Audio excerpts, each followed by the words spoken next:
County Kitchen.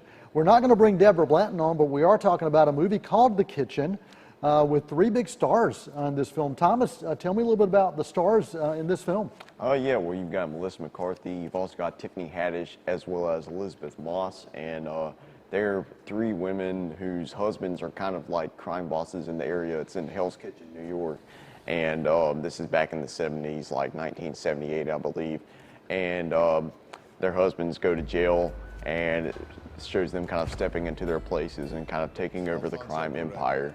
And really interesting take on the old 1970s throwback mob drama. Yeah, and it's you know, the casting of this was pretty solid. Domhnall Gleeson also shows up in this. He was probably one of my favorite parts of the whole movie. Yeah. I mean, the three performances from the three leads were really impressive, but he was an outstanding supporting performance. He's this guy that he's a criminal, I guess you could say, and he kind of steps in and realizes that these three women need a little bit of guidance in because they're kind of new to the whole crime boss thing. And they do a little strong arm backup as well. Yeah, so he provides a little bit of that. Yeah, so there's some really darkly humorous scenes with him, I would say.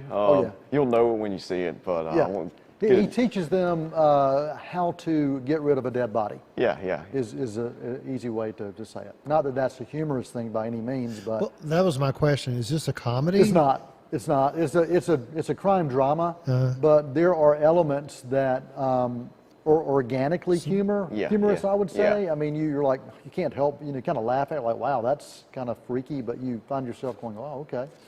Yeah. Especially when you've got three people who are really new to leading a crime empire.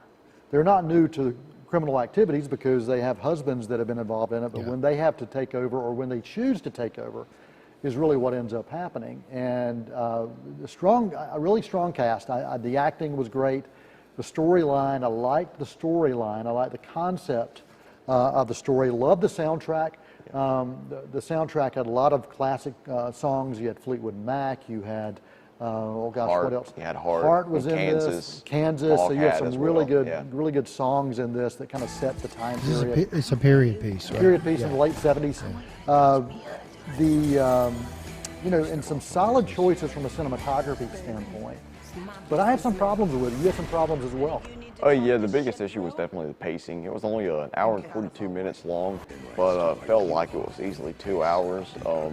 It just felt like they really dragged on too much in some scenes, and then in some scenes with some of the character progressions were kind of sudden. It's like they went straight from being the wives to these husbands that were criminals like the mob bosses, and then as soon as they got in jail, it's like they just shot to the top just like that, and it felt too soon. It didn't feel as natural as it should have been. I agree. Yeah, I feel the same way. I felt that the kind of the character arcs or those character changes that you saw were a little abrupt, a little forced, and I felt the same way with the ending. I felt the ending just kind of was there, right? And it left you wanting more, but at the same time, it felt kind of long.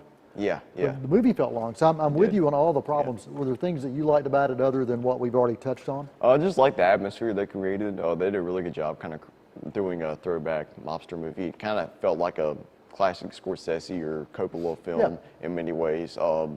Not quite as engaging as something you would have seen from those directors, but they did a pretty good job just creating that aura around it. Yeah. So that's something that I really enjoyed about it. Yeah, I'm giving it a C+. That's my final rating for it. It was a little better than average. I'm glad I saw it. It's not one I'm planning to revisit multiple times down the road. Any final thoughts before you give your grade? I feel like it could have been better as a mini series almost. It could have been paced better, maybe like a 4 to 6 episode Netflix or Amazon series. And you could have taken those character arcs and not made them quite as rushed and done some more things with it. I mean, they were involved. The characters were involved in a lot of criminal activities, doing a lot of different things. Basically protecting businesses from the other crime bosses or the other criminal elements. And so you got glimpses of what they were doing, but there could have been more. So it kind of unfulfilled potential, maybe. Right. Yeah. Okay. I am right about a B- for it. I'm glad I checked it out. And it's based on a graphic novel. Kind of made me interested in going to check out some of the source material. Right. But probably not one I'm going to watch over and over again. Yep.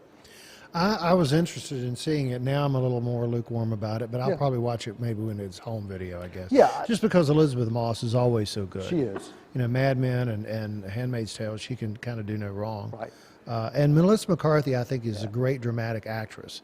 I mean, she's done a lot of broad comedies, but what was the one she had out last year that she got the Best Actress nomination for? So Can You Ever Forgive Me, I believe is what it was. How can I forget that name? Yeah. I say that all the time. How can I should be able to remember it. But she was great in that. Yeah, yeah. There you go. The Kitchen, if you so choose to see it. You know, going.